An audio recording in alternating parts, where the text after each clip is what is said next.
श्री गुरुवे नमः। श्राद्धा सरसविहारिणे नमः। श्री शुक श्याम चरणदासो जयति।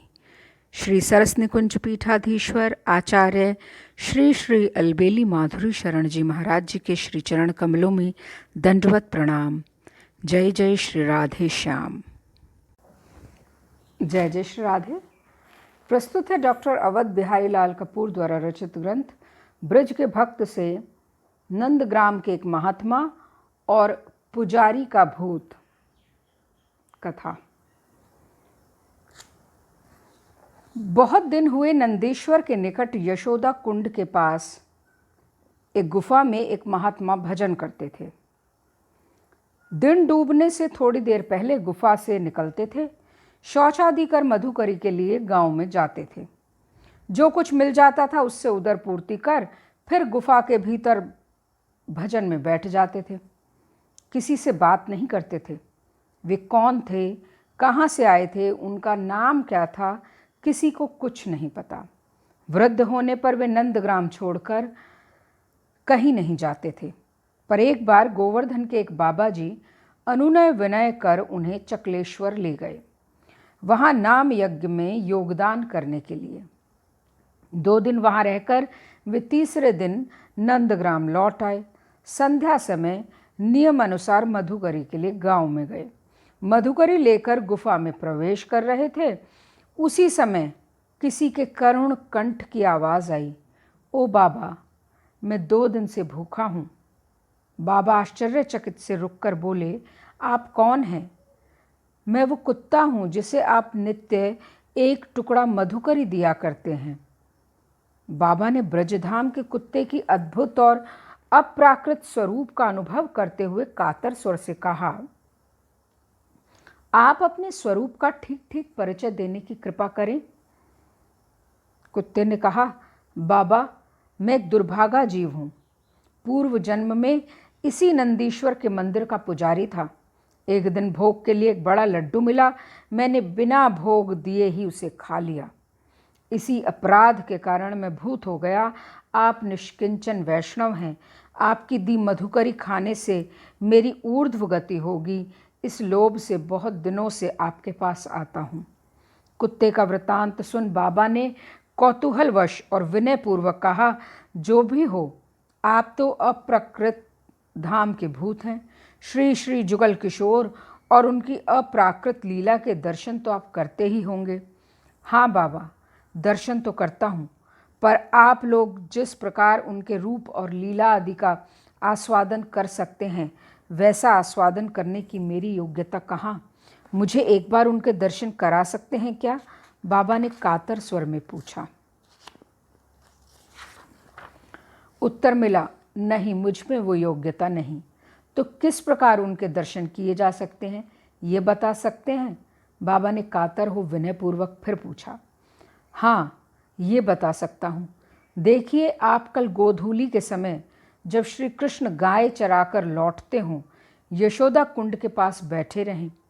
गऊओं के पीछे जो ग्वारिये आते दिखें, उनमें से जो सबसे पीछे हो, उन्हें ही समझ लीजिए कि वे गोपाल हैं। इतना कह वह श्वान रूपी भूत अंतर्धान हो गया। बाबा को अब चैन कहाँ।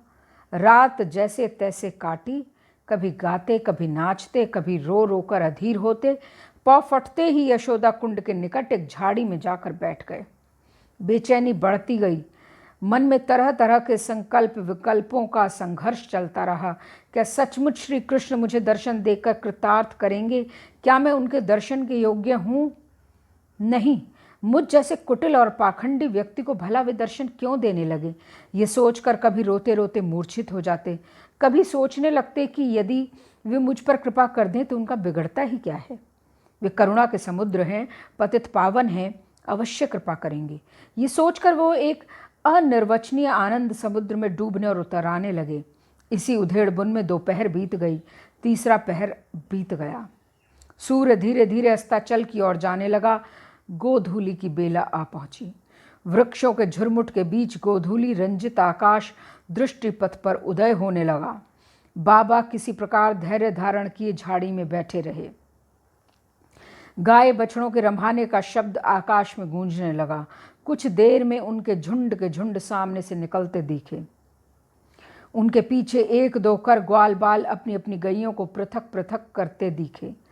सबके पीछे दिखा एक ग्वाल बालक जिसका कृष्ण वर्ण था। हाथ में लकुटिया लिए अपने गाय बछड़ों को पृथक कर वह खंज गति से नंदग्राम की ओर जा रहा था। उसे देखते ही बाबा ने कूदते फांदते जाकर उसे साष्टांग दंडवत किया। उसके दोनों चरणों को अपनी भुजाओं में जकड़ते हुए माथा टेक दिया। भक्त और भगवान दोनों एक दूसरे के स्पर्श से पुलकित हो उठे, पर भगवान स्वभावगत कपटता धारण करते हुए बोले, बाबा ऐसा क्यों करे है? बाबा है कि ग्वारिया को प्रणाम करे है? छोड़, जाने दे मोए। दयामय, दया करो, दया करो, कह बाबा फूट फूट कर रोने लगे। उनके अश्रु जल से भगवान के चरण सिक्त हो गए। रुंधे हुए कंठ से अस्पष्ट शब्दों में और न जाने वे क्या कहते रहे। भक्त की भाषा भगवान को समझते देर नहीं लगती, वे समझ गए, पर समझते हुए भी अनसमझे जैसे बोले, बाबा बावरो है रहो है, देख जाने दे, देर है रही है, मैया मारेगी। बाबा ने चरण और कस के पकड़ लिए। भक्त की भुजाओं में इतना बल कहाँ जो भगवान को पकड़ रखें, पर उसके प्रेम के आगे वे विवश हैं। तो छुड़ा कर जाने के लिए इतना उतावले क्यों दिख रहे हैं? ये तो उनका अभिनय है। भक्त के प्रेम रस का आस्वादन करने की उनकी अनोखी परिपाटी है।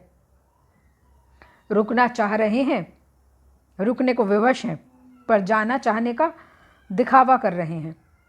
नहीं नहीं प्रभु, छल ना करो, इस दीनहीन पर कृपा करो, कृपा करो, छल चातुरी छोड़ अपने स्वरूप के दर्शन दो, दयामय दया करो। बाबा तेरे पाएँ पड़ूं, छोड़ दे, मेरे घर चल तो मधुकरी दूंगो, माखन मिश्री दूंगो और जो कहेगो वाई दूंगो।